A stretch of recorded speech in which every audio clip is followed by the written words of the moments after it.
Olá, sejam muito bem-vindos e bem-vindas ao podcast do Age Free World, o espaço onde a gente procura derrubar as barreiras da idade e mostrar que o verdadeiro valor está no que você faz, independentemente da sua idade. Lembrando que etarismo é o nome que se dá ao preconceito contra pessoas com base na sua idade, qualquer idade.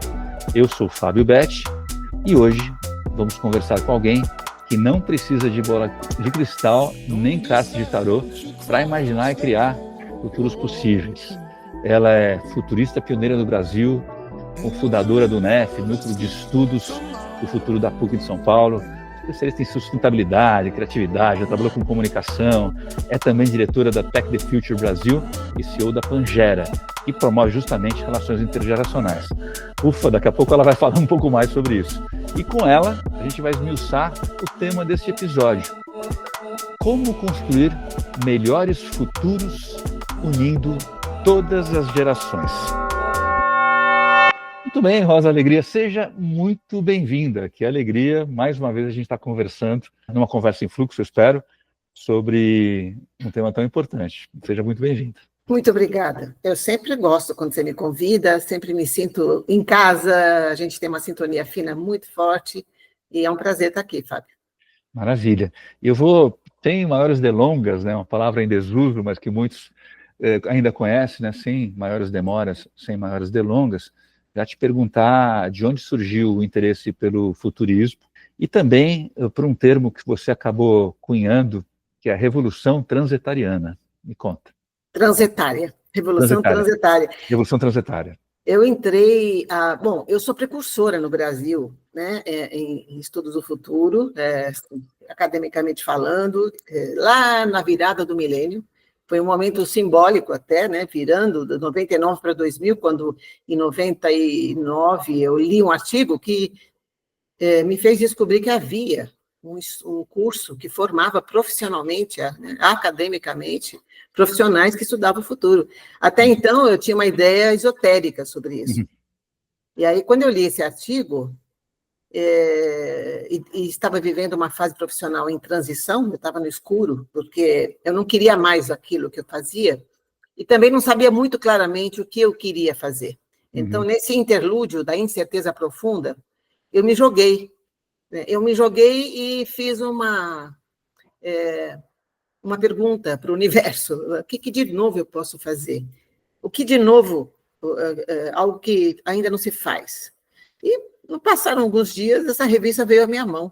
E aí eu vi esse artigo, né, de um cara que veio ser o meu professor e orientador nos Estados Unidos, o Peter Bishop, e esse artigo tinha esse título: Você pode ser um futurista. Quando eu li aquilo, eu falei, que é isso, né? Porque eu era ligada no esotérico, eu sempre gostei muito de ciências ocultas, astrologia, cartomancia, enfim. Eu nunca fui uma pessoa fechada a isso. Aí eu falei, caramba, né? Vamos ver se tem aí alguma ciência por trás. Eu descobri que era algo absolutamente científico e que havia nos Estados Unidos uma universidade. Alguns meses se passaram, acredito que 4 ou 5 meses, eu já estava lá estudando. Eu sempre fui uma pessoa muito ligada no mistério das coisas, né? Desde criança eu olhava para o universo, para o céu, a lua, né? E ficava pensando, eu queria estar lá. E quando eu olhava para a lua, eu pensava já em estar olhando de cima para a Terra. E nos Estados Unidos, quando eu estudei, na Universidade de Houston, né? E que na época ficava em Clear Lake, esse campus ficava do lado da NASA, ficava do lado do Space Johnson Center, que foi o centro de lançamento da Apollo 11. Que eu tive o privilégio, não sei se você teve, tive o privilégio de ver o lançamento da Apollo 11 ao vivo, em TV preto e branco. E aí eu fui para lá e visitei esse centro que lançou a Apollo 11. Enfim, olha, foi tudo mágico, Fábio. Então é isso, mais ou menos a história. Eu sou futurista profissional. Hoje é uma área que está mais sendo propagada, né, mais conhecida. Quando eu cheguei nisso, ao Brasil, era mais fácil falar o que eu não era do que o que eu era. Então, eu começava falando, eu não sou cartomante, eu não leio bola de cristal, eu não sou taróloga, com todo respeito às profissões, mas porque as pessoas não entendiam muito bem o que é isso, né? Enfim, então é isso, trilhei aí uma jornada grande, abri caminhos para muitos, porque hoje não é tão difícil você falar que estudou futuro, antes era muito difícil. E estou aqui parando em várias estações. A primeira, tive vários temas que eu pesquisei na vida. Hoje o meu foco é a educação para jovens, pensarem, se prepararem para o futuro. E intergeracionalidade é um tema que me apaixona. E aí tem uma vivência pessoal, uma história pessoal que, de repente, eu posso falar depois. Eu acho que você comentou que você ficou um bom tempo tendo que dizer o que você não era. Depois de tantos anos sendo essa futurista, e eu acho que é um tema que a gente vai daqui a pouco associar, obviamente, à questão da intergeracionalidade, do termo que você chamou de revolução etária, mas eu acho que vale a pena você dizer o que é, então, o futurista, hoje. O futurista é um profissional que é absolutamente ligado no estudo das mudanças. Né? Estudar o futuro é estudar as mudanças em curso, os movimentos do seu tempo. Não somente os movimentos que virão, mas os que foram também. A gente estuda a macrohistória, a gente olha para o passado, olha para o futuro, calibra o presente nesse olhar para trás e para frente. Mas o futurista, em síntese, é aquele que faz com que as pessoas se sintonizem com o que está acontecendo ao redor, por incrível que pareça. O que está acontecendo, o que está mudando, e para que eu estou? Por que eu tenho que saber o que está mudando, né? Primeiro, para se preparar, para não ser atropelado pela própria mudança. Segundo, para antecipar-se às mudanças, porque quando você olha para frente, você vê coisas que talvez você possa pegar na mão e falar, opa, eu vou trazer isso antes, né? E principalmente para criar mudança. Criar mudança é muito forte, porque você pode, quando você olha para o futuro, você vê algo que você não via, e você volta para o presente e fala, vou criar, por que não?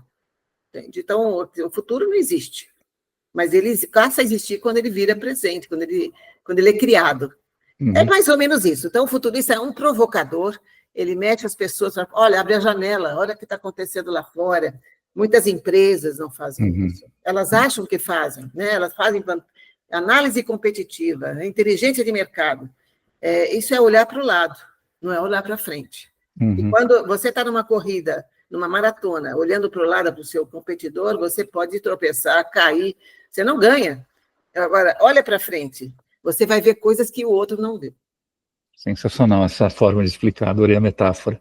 E no seu artigo Revolução Transetária, a força, né, dos futuros intergeracionais, você menciona, né, que fatores como longevidade, como a revolução digital, as mudanças na subjetividade pós-moderna, né, na forma nas narrativas, na força das narrativas, têm afetado muito as relações intergeracionais.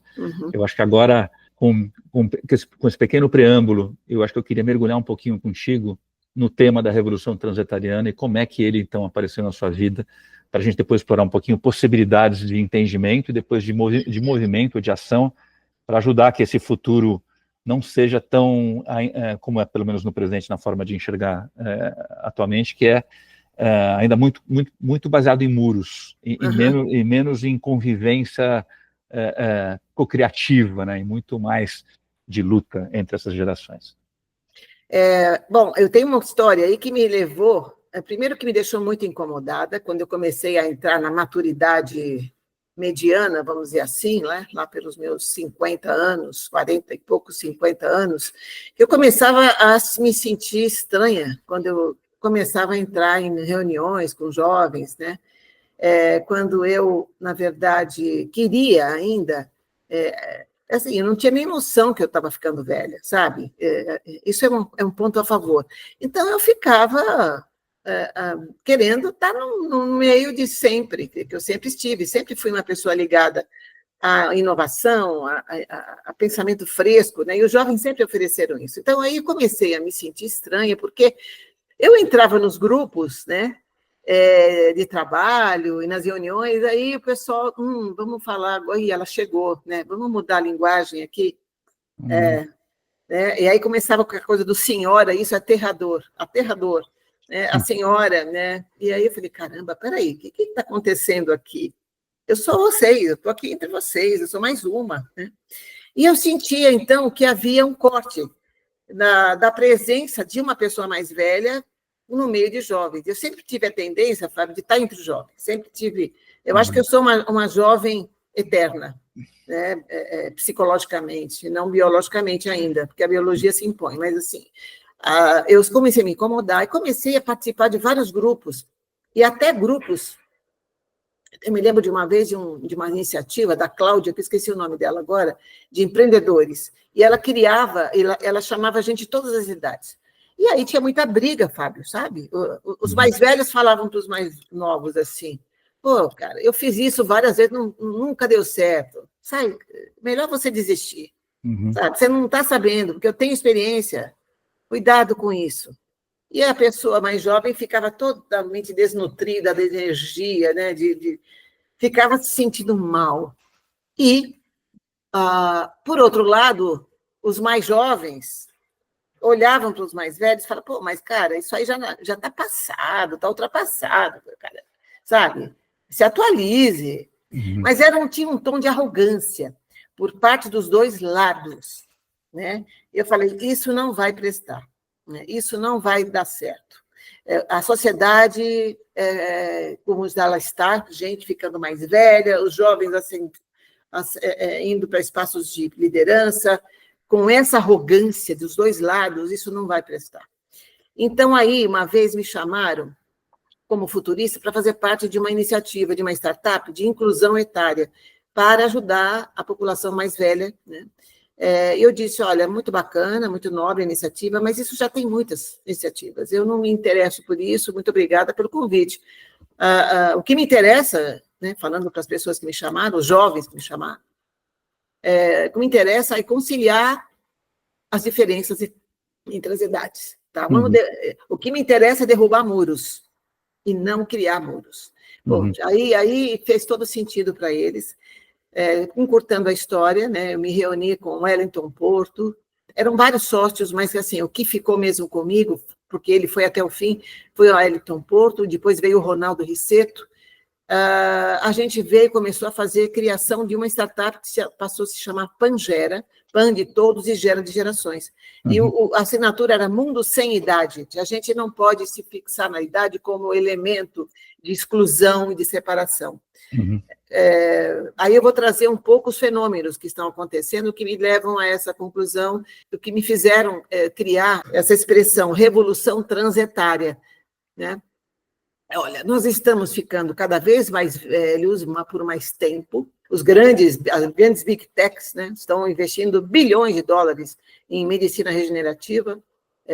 32% dos americanos declararam desejo de viver para sempre, serem imortais. Olha que loucura, né? É um movimento que promove a longevidade, não só a longevidade, como a imortalidade, né? Os transhumanistas, desculpe, os transhumanistas. Enfim, então, quanto mais jovens, quanto mais a gente vive, mais gerações estarão juntas. Hoje nós temos 6 gerações. Daqui a pouquinho, já está chegando a 7ª, que estão falando da beta.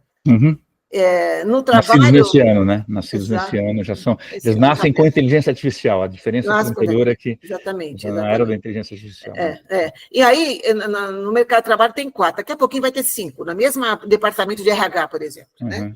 O que fazer com isso? Bom, enfim, então, o primeiro fenômeno é a hiperlongevidade. Então, quanto mais pessoas vivem juntas nas ruas, nas igrejas, no trabalho, em casa, na família, nas festas, não é?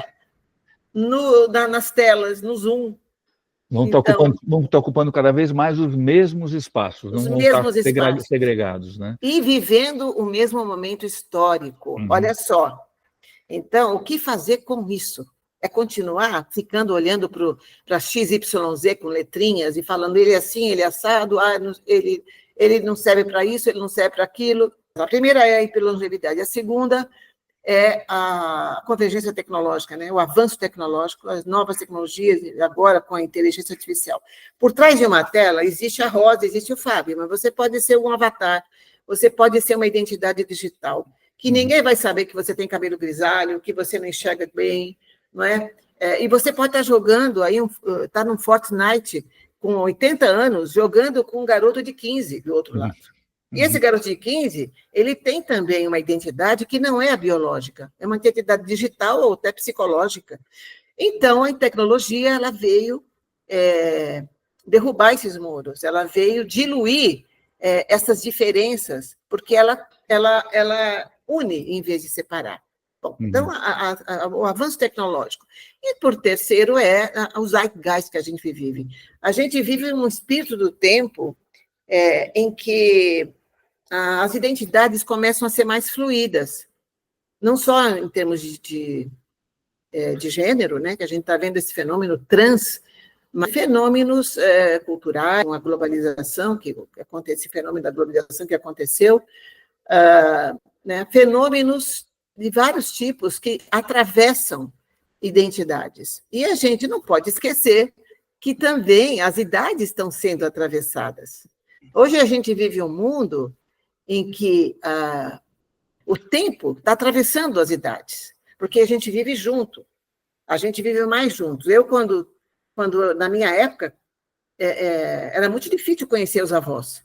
Se você tinha sorte, o avô estava vivo, a avó estava viva. Hoje você conhece o seu tataravô, vai começar a conviver até com o teu tataravô daqui para frente. Então, essas gerações múltiplas que vivem juntos, né?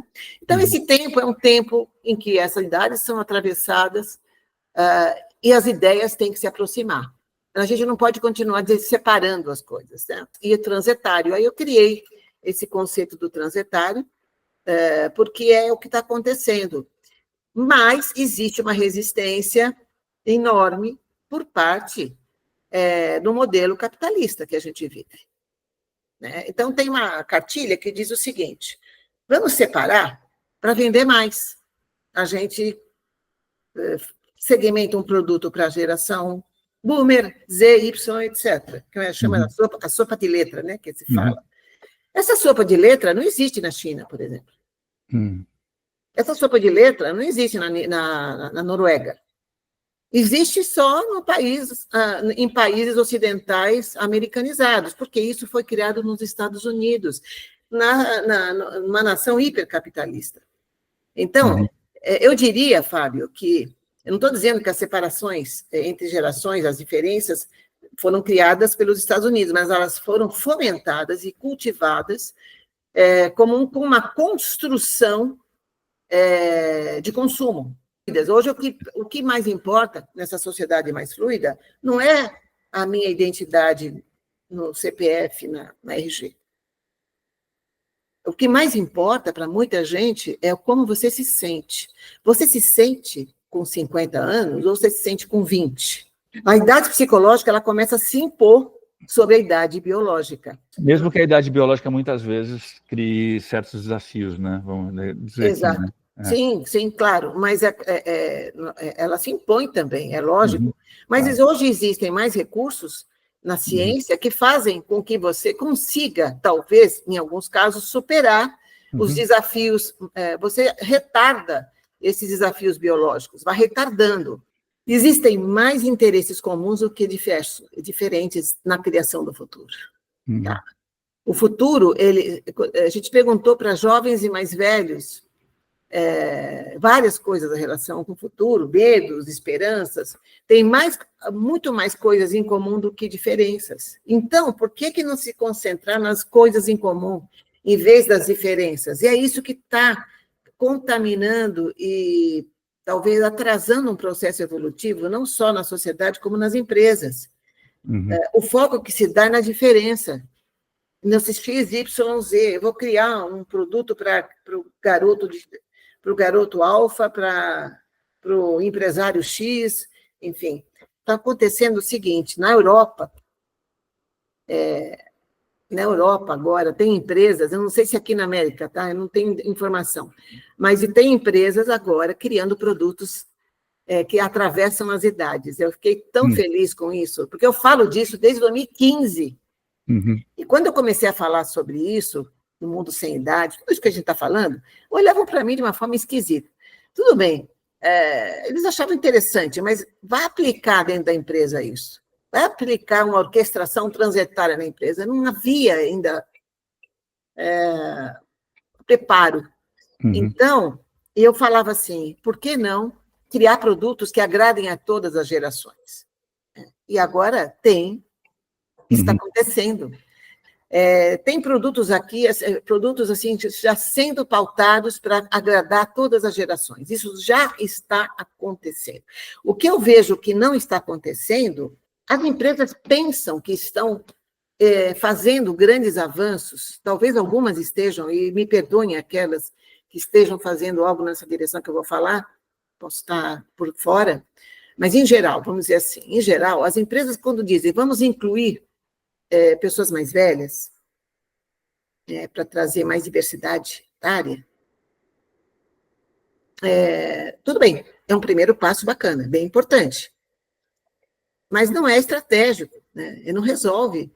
Você pôs gente mais velha para fazer uma composição diversificada dentro da sua equipe de trabalho, se isso não é orquestrado, se isso não é conciliado, porque existe jogo de poder, como em todas as diferenças existem dentro da empresa, não é?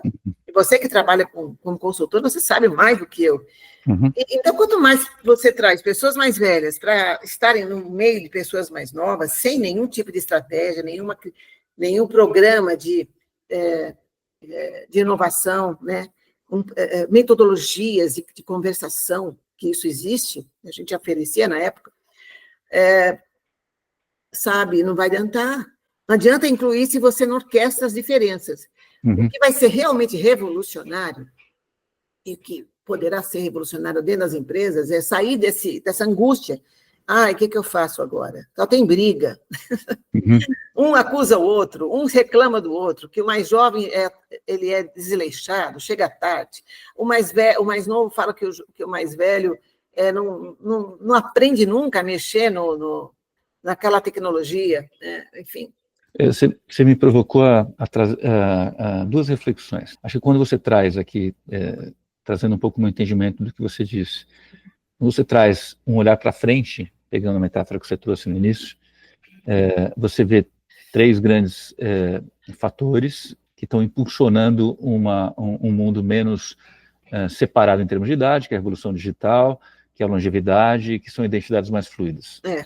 Então, quando a gente olha para frente, você já começa a pensar exemplos que, de alguma forma, estão evidenciando a evolução da humanidade nessa direção.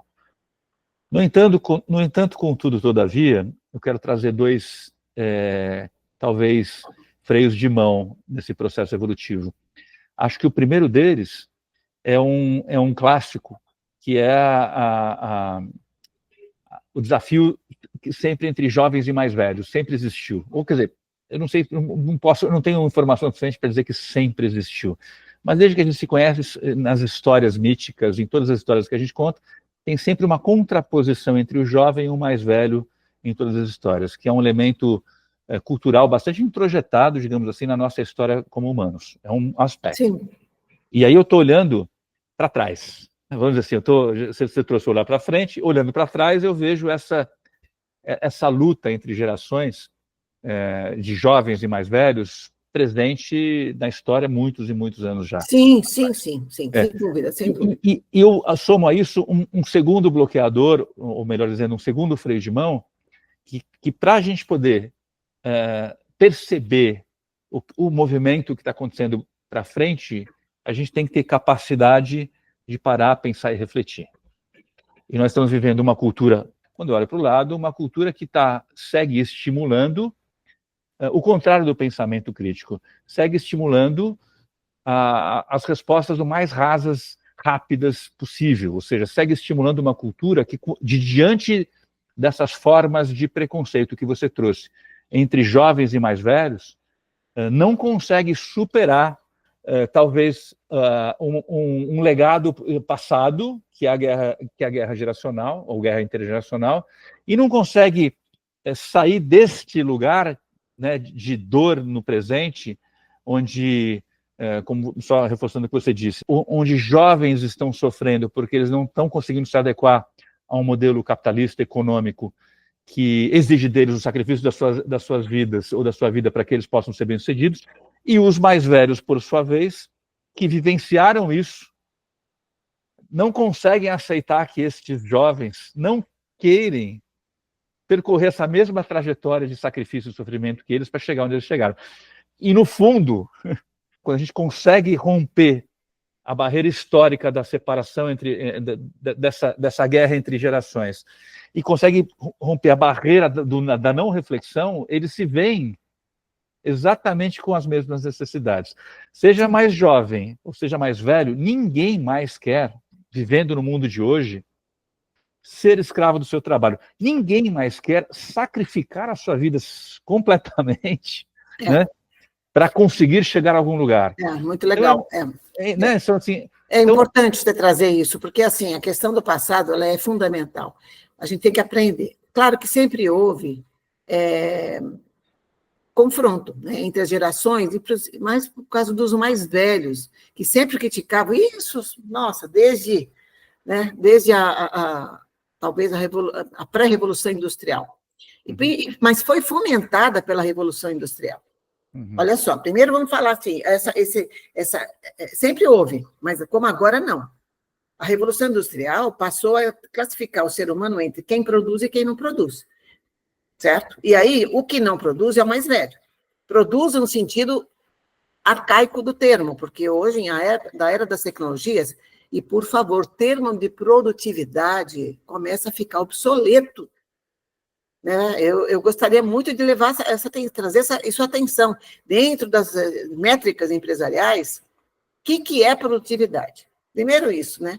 Então, o mais velho, na sociedade industrial, ele passou a ser não produtivo, então ficou obsoleto. Então, aí, vamos passando o tempo, com a era do hiperconsumo, pós-guerra, cara, aí foi, né? Aí vamos segmentar e vamos separar. E as agências de marketing começaram a criar essas histórias de XYZ. Isso foi criado nos Estados Unidos. E falando sobre esse mundo desumanizado, né, e o ambiente de trabalho tóxico, que afeta a todos, olha só como é estratégico e importante unir as gerações e essa coaprendizagem. Porque agora os mais velhos estão só criticando os mais jovens. Porque ele é preguiçoso, porque ele chega tarde, porque ele é folgado. Porque ainda, apesar de a gente ter outros desejos e outra consciência sobre o que a gente quer dentro do bem-estar, né? Mas a gente ainda está meio viciado. Eu sou de uma geração que vestia camisa, que batia continência quando na reunião, tinha que estar presente, reuniões que não serviam para nada. Ficava até 10 horas da noite trabalhando, normalizava. E ainda a gente carrega um pouco isso. Olha só, o que a gente está aprendendo. Da onde a gente está aprendendo isso? Dos mais jovens. Apesar de criticarmos, a gente está vendo que já chegamos no limite, que não dá mais para suportar esse modelo tóxico, esse modelo desumano, esse modelo que não tem limite. Então, assim, olha, para aqueles que ficam, os mais velhos que estão nos ouvindo, que criticam as novas gerações, uau, tem muita coisa para aprender com eles. Muita coisa, muita coisa. E os mais novos, também olhar para a gente e dizer, esse cara tem história, o que eu posso aprender a partir da experiência que ele teve? E aí ter essa orquestração, sabe? É por aí, Fábio. Eu acho que nada mais estratégico nesse momento do que se fala nesse termo de diversidade, não só incluir, orquestrar as diferenças. E aí, para mim, entra no segundo aspecto que eu trouxe, e desde a minha perspectiva do meu trabalho, lidando com esses públicos no dia a dia, e ouvindo as suas queixas e percebendo que elas de alguma forma, são convergentes, assim como as queixas, bem como as soluções. Porém, o aspecto 2 que eu trouxe é que os estímulos ainda, e você fala para a produtividade, casa perfeitamente com o que eu estou querendo trazer aqui, os estímulos ainda são direcionados para a execução rápida e refletida. E nesse lugar da execução rápida, sem pensar, ou seja, sem reflexão, certamente está imperando, apesar, né, dessas queixas serem comuns e soluções potenciais também poderiam ser comuns, acaba imperando justamente aquilo que está mais gravado nessa história da humanidade, que é essa luta geracional, que é o outro é uma ameaça, então eu preciso me defender ou atacar. Então eu vejo nessa como talvez o maior, realmente, para mim, é o maior dificultador da aceleração dessa revolução planetária, porque ela vai acontecer, às vezes vai atropelar algumas pessoas, mas ela vai acontecer, mas os grandes dificultadores ou desaceleradores, para mim, hoje estão relacionados a essa cultura que segue estimulando, incentivando, recompensando a execução rápida, a execução de máquina, a produtividade, ou seja, o não pensamento crítico, a não reflexão. E esse é um lugar que não vai dar para conseguir entender que a queixa do jovem é a mesma que eu tenho, porque eu nem consigo escutá-lo. Desde esse lugar eu não vou conseguir sequer perceber que a solução para essa situação complexa, que é uma palavra complicada de dizer de solução para a situação complexa, mas que os bons caminhos e possibilidades para essa situação complexa que todos nós estamos vivendo, só virá se a gente puder escutar com cuidado, explorar todas as perspectivas. A gente precisa de todos os olhares, ou seja, a gente precisa de dados. E acho que o maior desafio que eu, pelo menos, tenho é como como ajudar as organizações, as lideranças que tomam a decisão, entenderem que o ato de refletir, de pensar, de escutar, eu não vou colocar que tem mais valor, porque eu vou fazer uma contraposição, né? Tem tanto valor quanto o lado de reproduzir algo que dê certo, de executar, porque ainda hoje a execução, a reprodução do passado é muito mais valorizada do que a reflexão, do que a escuta, do que o pensamento crítico, o questionamento, que podem levar a solucionar questões do presente. Não estou falando só de futuro. A gente está falando de coisas que estão acontecendo hoje, agora. Sim. Nas organizações, que pessoas que estão nos escutando, elas vão se identificar com esses conflitos intergeracionais que estão acontecendo agora, e para elas é impossível achar soluções, por isso que elas voltam sempre aos questões do passado. Não, sabe como é que é jovem, não sabe como é que é velho, vai para os preconceitos, porque elas não estão sendo convidadas e nem têm espaços, né, na sociedade, e muito menos nas organizações, que são obviamente parte da sociedade, para elas darem uma parada, refletirem e conseguirem superar essa adrenalina que leva, obviamente, ao medo e às respostas reptilianas, superar este aprisionamento biológico e histórico, né, que vai sempre sendo recorrido, para conseguir refletir de um lugar de menos ameaça e, portanto, de mais generativo e co-criativo. O que você está trazendo, eu como futurista posso dizer que um dos temas que estão sendo muito discutidos entre os futuristas são as ameaças à humanidade, né? Nós estamos vivendo grandes ameaças, e nem dá para numerar todas, né? Mas desde a mudança climática, que agora o Fórum Econômico Mundial colocou como curto prazo, a primeira ou segunda aí na lista, desde a mudança climática, a inteligência artificial, que está sendo desregulada pelo atual governo americano. Mas eu já fiz palestras nisso, enquanto um falava de inteligência artificial, outro falava de mudança climática, que são temas de extrema urgência para a nossa sobrevivência. Eu trazia eu sempre trouxe uma que está debaixo do iceberg, essas estão acima. Lá embaixo do iceberg, que é o mundo do invisível, que ninguém percebe, é isso aí que você está falando, o esvaziamento do pensamento, é o fazer e não pensar, e isso está levando a algo que vai ser bastante destrutivo para todas as instituições, falando de empresas, né, que a gente estava falando de empresas. Não há nada mais estratégico do que você fomentar o pensamento, ouvir, sair um pouco desse molde, fazer resultado, porque isso vai levar a lugares não muito bons. Não só não vai levar para lugares comuns, lugar comum, tu não vai fazer o mesmo.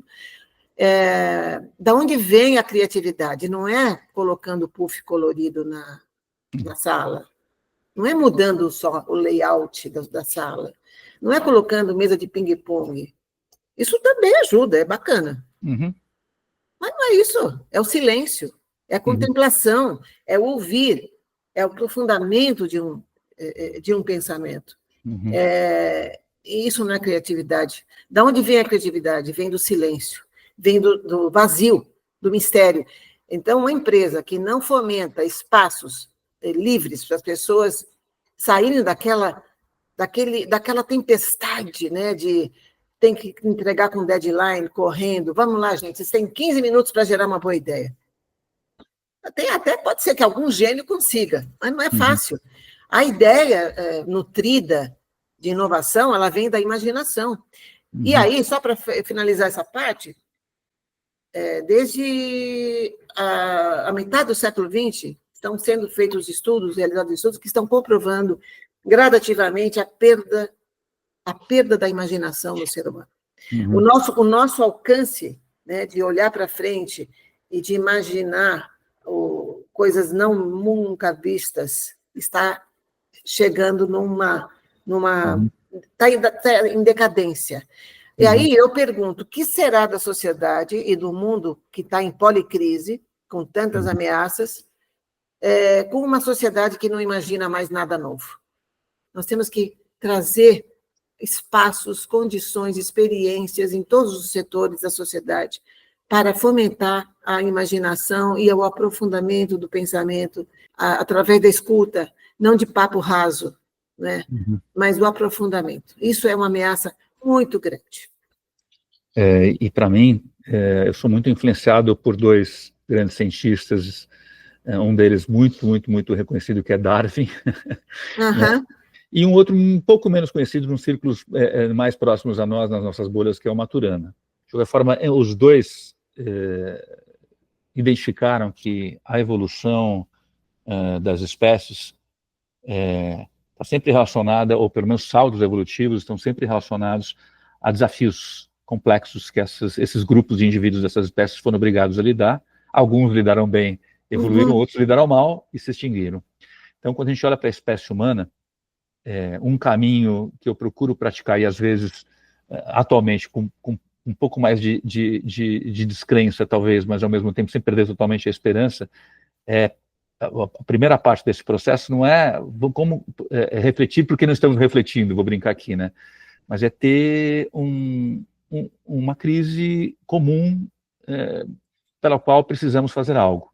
E eu digo que eu vejo às vezes com um pouco de desesperança, porque estive no ano passado, né, como espectador do TEDx Amazônia, e o tema foi sabedoria ancestral, mas não teve como não falar da crise climática, não tinha como, né, não falar estando na Amazônia sobre isso, e hoje a gente está vendo que é quase como se ignorasse isso, né? Eu estava pensando que aquilo seria um tema suficientemente potente, um atrator potente para juntar pessoas de perspectivas diferentes, a gente tentar achar um ponto comum de caminho de solução, e de repente esse tema se torna mais um tema não comum. Então, minha pergunta talvez que temas você vê hoje, porque aí é olhar para o lado na direção do futuro, da frente, né? Mas que temas comuns hoje, eventualmente, as pessoas, sejam jovens que nos escutam, sejam pessoas mais velhas que nos escutam, eventualmente poderiam começar a focar que pudessem ter essa força, essa potência de ser um tema suficientemente atrator para que pessoas diferentes resolvam falar, não, nós temos que fazer alguma coisa juntos. E aí, claro, vamos ter que aprender como fazer juntos, porque a gente não sabe. A gente vai ter que relembrar como refletir, que a gente também está perdendo essa capacidade. A gente vai ter que reaprender a imaginar. Mas se essas coisas estiverem deslocadas sem ter uma causa comum, a gente não vai conseguir superá-las, porque a gente não tem energia para isso. Sim. São tantos temas, Fábio, eu não sei, não me vem aí um tema ou dois, mas o que eu acho que sejam eles os temas que a gente pensa, que vier pensar, eles têm que estar norteados, direcionados ao futuro, né? Eu estou aqui pautada pela minha profissão, mas o futuro é o espaço que nos resta para a gente poder sair desse. Sair não, porque a gente não vai sair de uma crise, a gente vai melhorá-la, né? Porque a gente já está num ponto meio que dá um retorno, a gente pode tornar a vida um pouco mais palatável na Terra. Então, trazer o que é comum entre as duas gerações, olhar para frente, pautar nas diferenças não vai levar a nada. Pautar as diferenças vai haver e elas são importantes também na criação de algo novo. Né? Você não vai criar nada novo com todo mundo pensando igual e agindo igual. Mas, assim, em termos de interesse, né, de urgência, que a gente precisa agora ter esse senso de urgência cada vez mais, ver o que é comum, o que um jovem de 18 anos e 13 pode fazer junto com sei lá, um empresário de 50 ou um político de 70. Né? E aí eu quero fazer uma ponte com algo que eu queria anunciar. E eu quero pedir licença, porque no dia 1 de março, o dia 1 de março é o Dia Mundial do Futuro.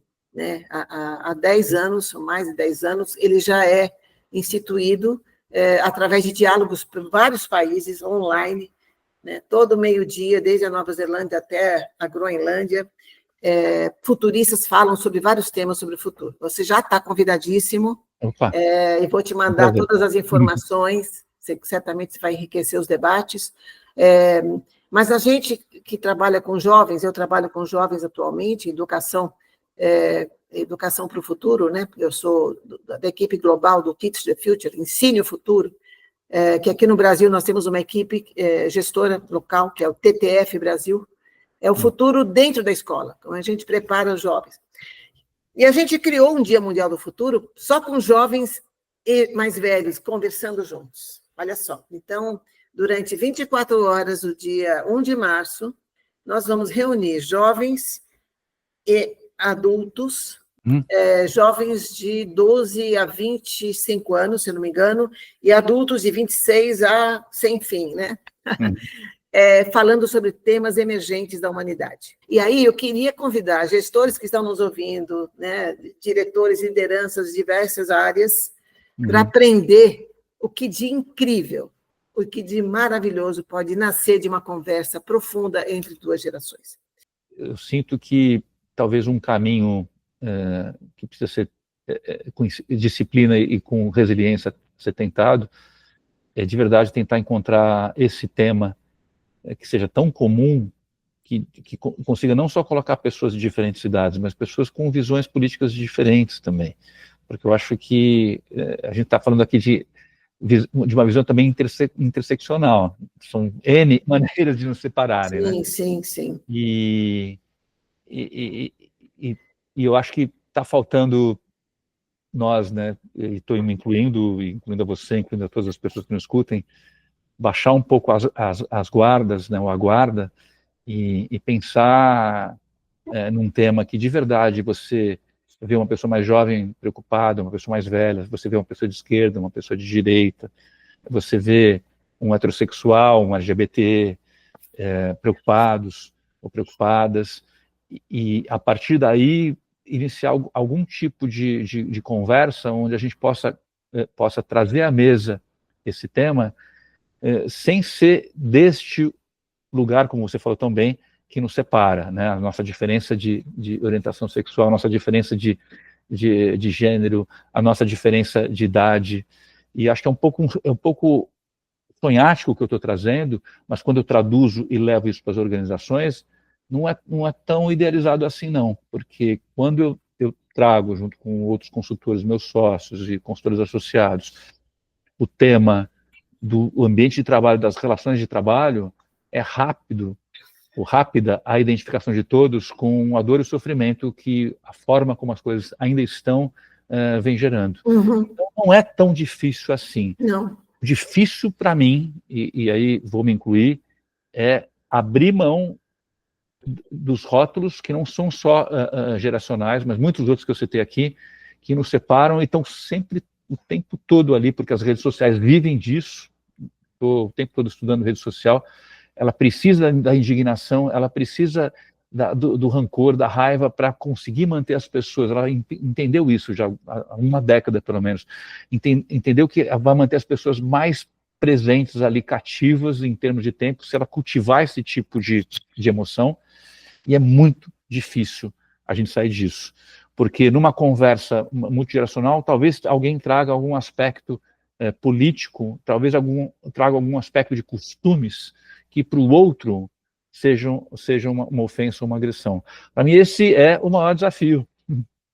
Não é que a gente perdeu a capacidade de refletir, de imaginar, de pensar. Não é que as empresas seguem operando como organismos não vivos, mecânicos, desumanizadores. É o fato de nós, seres humanos, estarmos vivendo numa época tão influenciados por um modelo de manipulação das nossas emoções, que a gente perdeu a nossa capacidade de olhar para o outro aquém de todos os rótulos que estão nos separando. E isso é um desafio que, às vezes, é quase sobre-humano, porque quando a gente olha todo o poder dos algoritmos, talvez seja a droga mais poderosa já construída na história da humanidade, muito mais que as drogas ditas não lícitas, como heroína, que são altamente viciantes, morfina e tudo mais. Então, eu quero terminar te convidando também para fazer essa reflexão e daí a gente...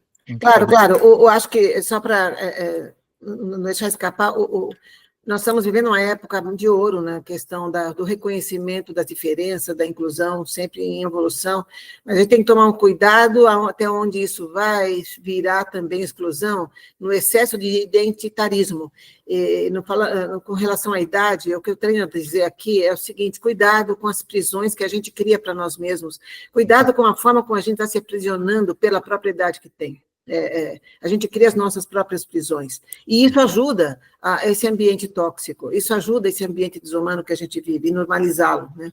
Então, é muito importante. Eu queria também, aí, dentro dessa convocação de libertação dessa identidade aprisionante, fazer uma pergunta, que não é a minha, é uma pergunta que um cara lá bem do passado, chamado Confúcio, fez, porque ele era um cara... Um grande influencer.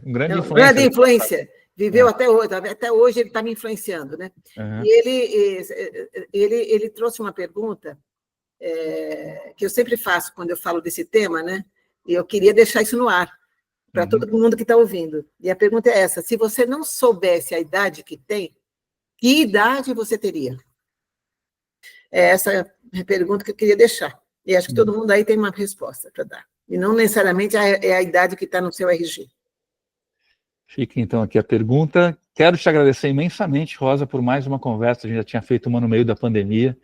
É uma delícia conversar contigo. Espero que, muito em breve, nós juntemos forças, experiências e, sobretudo, paixões e sonhos e juntos façamos algo para dar mais um passo na direção desse futuro menos marcado pela separação e mais baseado em realmente pontes.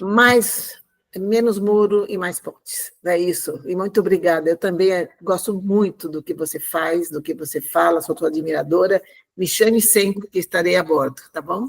Estaremos. Eu queria também agradecer a todo mundo que nos acompanha no podcast, no videocast, no nosso site. E não perca o próximo episódio. A gente vai conversar uma outra perspectiva, com uma executiva que segue firme à frente de uma multinacional perto de completar 60 anos. Então, eu gosto também de quebrar esse tipo de preconceito. A pessoa está com 60 anos, precisa ser aposentada, tal. Será? É o que a gente vai descobrir. Mais uma vez, obrigado. Rosa? Muito obrigada. Eu agradeço muito essa oportunidade de ter falado coisas que eu adoro falar. E até o próximo. Tchau, tchau.